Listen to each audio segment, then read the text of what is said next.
You're still watching Family Feud. Kung wala po kayong TV o kaya wala kayo sa bahay, pwede naman po nyo mapanood ng live ang ating episode. Nasa Facebook po kami, nasa YouTube, kaya sa mga nagla-livestream ngayon, kaway-kaway. I'm sure nag-enjoy kayo sa panonood. Kaya maraming salamat po for making Family Feud part of your habit. And right now, balik po tayo sa game. Leading ang Lola Moore with 147 points. Habang ang Dilaw naman ay wala pang puntos. Kasi ang winning team po, tatanggap ng additional 20,000 pa para sa kanilang chosen charity. Kasi hindi na sila naglalaro para sa kanilang mga sarili, nakakatulong pa sila. Kaya, Vi and Zoe, let's play round 3.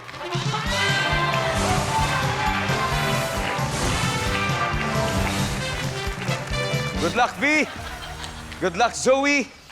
Here we go. Double points round na ito. Top 6 answers are on the board.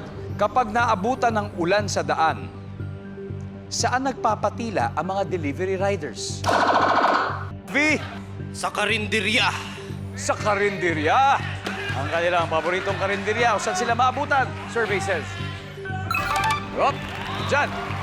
Pero Zoe, baka mataas pa makuha mo.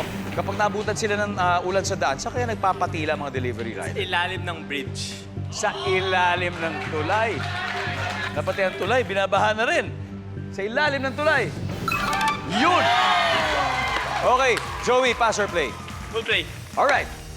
Back, V. Thank you. It's all part of the plan, guys. Okay, eto na. David, okay, kapag naabutan ng ulan sa daan, saan ang papatila mga delivery rider? Sa bahay ng GF nila. Hanep! Hanep! Sa bahay ng girlfriend. Wala. Pio, pag maabutan ng ulan, saan kaya magpapatila mga delivery rider? Sa fast food restaurant. Meron kayang fast food restaurant dito? Wala. Raymond, saan pwede magpatila? Sa ilalim ng puno. Sa probinsya, maraming puno. Talagang malalaki. Alam mo, ano, ingat lang. Oo. Kasi baka matamaan pa ng kidlat. Sa puno! Diyan.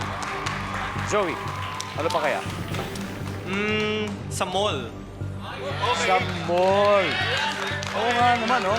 Sa mall, may parking ka na. Makakapasok ka pa sa loob. Mall.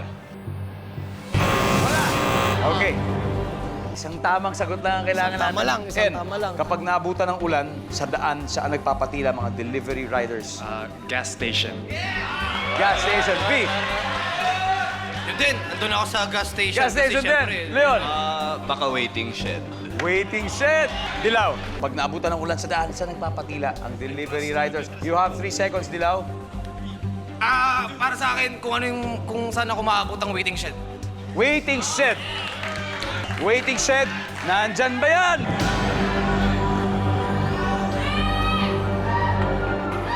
We will have to wait for the waiting shed. Malalaman natin ang sagot sa pagbabalik ng Family